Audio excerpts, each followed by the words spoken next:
नमस्कार, प्रणाम। तो कैसे हैं आप सब? उम्मीद करते हैं आप सब भी अच्छे ही होंगे। दोस्तों, राजस्थान के एक छोटे से गांव में एक ही रात 4 गर्भवती औरतें अचानक गायब हो जाती है। ना कोई चीख, ना कोई सबूत, बस पीछे रह जाती है एक खौफनाक सच्चाई।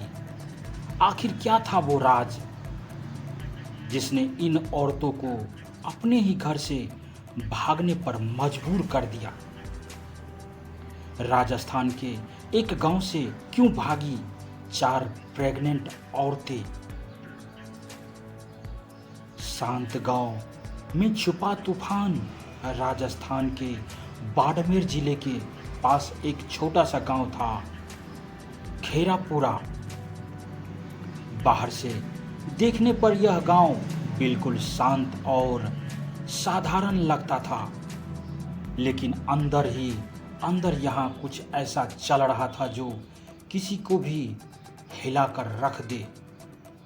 गांव में एक अजीब परंपरा थी जिसे लोग परंपरा कहते थे, लेकिन असल में वो एक गुनाह था। इस गांव में जब भी कोई औरत गर्भवती होती तो उसके साथ कुछ अजीब होने लगता, और इस बार एक साथ 4 औरतें गर्भवती थी। सीमा 25 साल, राधा 23 साल, कमला 28 साल, गीता 22 साल। चारों अलग अलग घरों की थी, लेकिन उनके साथ होने वाला था एक ही जैसा डरावना खेल। एक रात सीमा अपने कमरे में बैठी थी। अचानक दरवाजे पर जोर से दस्तक हुई। दरवाजा खोलो। बाहर से भारी आवाज आई। सीमा ने डरते हुए दरवाजा खोला। बाहर गांव के सरपंच भीम सिंह और उनके 2 आदमी खड़े थे। भीम सिंह की नजर सीधे सीमा के पेट पर पड़ गई और वो मुस्कुराया। समय आ गया है परंपरा निभाने का। सीमा के चेहरे पर रंग उड़ गया। उसे पता था ये परंपरा क्या है। इस गांव में एक रिवाज था जिसे लोग देवता की कृपा कहते थे, लेकिन असलियत ये थी, जब कोई औरत गर्भवती होती तो उसे गांव के मंदिर में ले जाया जाता, जहां रात के अंधेरे में उसके साथ जबरदस्ती की जाती थी और कहा जाता था कि इससे बच्चा स्वस्थ पैदा होगा। असल में ये सब सरपंच और उसके गुंडों की साजिश थी। अगले दिन सीमा, राधा, कमला और गीता एक पुराने कुएं के पास मिली। चारों के चेहरे पर डर साफ दिख रहा था। सीमा बोली, अगर हम यहाँ रुकी तो हमारे साथ भी वही होगा। राधा रोते हुए बोली, हम अपने बच्चों को इस नरक में जन्म नहीं देना चाहती। कमला ने धीरे से कहा, हमें भागना होगा। गीता ने डरते हुए पूछा, लेकिन कहाँ? कुछ देर की खामोशी के बाद सीमा ने कहा, जहां भी, बस यहाँ से दूर। चारों औरतें ने तय किया आज रात वो गांव छोड़ देगी, लेकिन ये इतना आसान नहीं था। गांव में हर रास्ते पर सरपंच के आदमी नजर रखते थे, फिर भी उन्होंने हिम्मत नहीं हारी। रात के 2 बजे जब पूरा गांव सो चुका था, चारों चुपके से अपने घरों से निकली।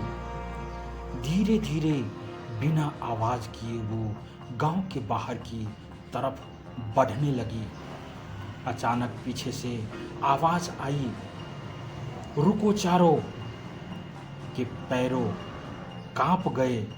पीछे मुड़कर देखा, सरपंच के आदमी उनका पीछा कर रहे थे। अब उनके पास सिर्फ एक ही रास्ता था, भागना, और जितना तेज भाग सकती थी।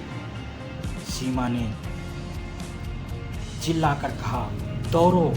चारों अंधेरे में भागने लगी। उनके पीछे गुंडे हाथों में डंडे लेकर दौड़ रहे थे। भागते भागते गीता का पैर फिसल गया, वो जमीन पर गिर पड़ी। पीछे से एक गुंडा उसकी तरफ बढ़ा। अब कहाँ जाओगी, उसने हंसते हुए कहा। लेकिन तभी सीमा ने पास पड़ी लकड़ी उठाई और उस गुंडे पर हमला कर दिया। बाकी औरतों ने भी हिम्मत दिखाई।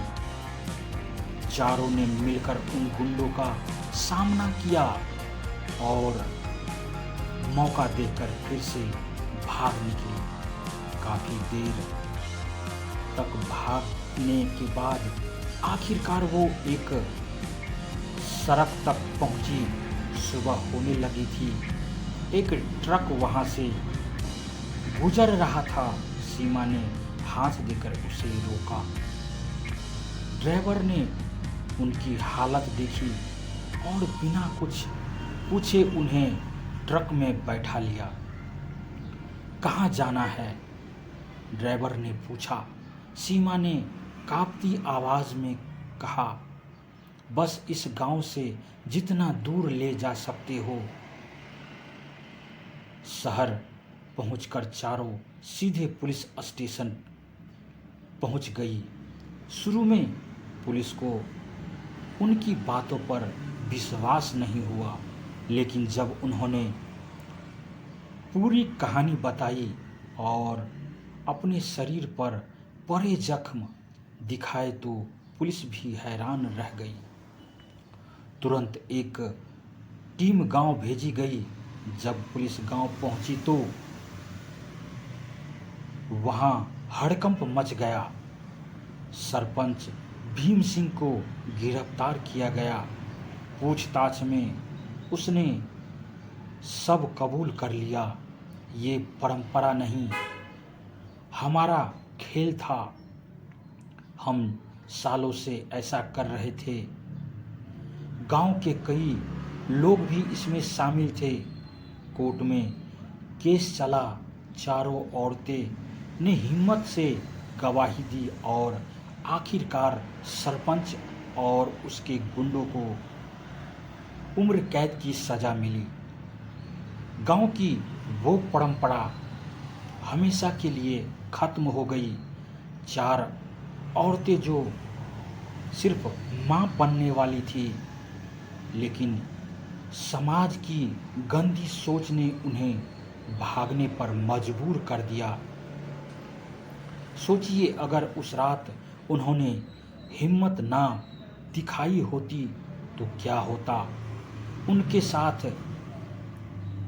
क्या आज भी कहीं ऐसी परंपराएं जिंदा है? अंधविश्वास और गलत परंपराएं सिर्फ डर और अन्याय को जन्म देती है। चुप रहना भी एक अपराध है और हिम्मत हर अंधेरे को खत्म कर सकती है। दोस्तों, अगर कहानी अच्छी लगे तो अपने दोस्तों के साथ शेयर कीजिए और चैनल पर नए हैं तो चैनल को सब्सक्राइब करें, लाइक करें, कमेंट में अपनी राय जरूर दें। धन्यवाद। आपका और आपके पूरे परिवार का दिन शुभ हो। ऐसे ही मुस्कुराते रहिए।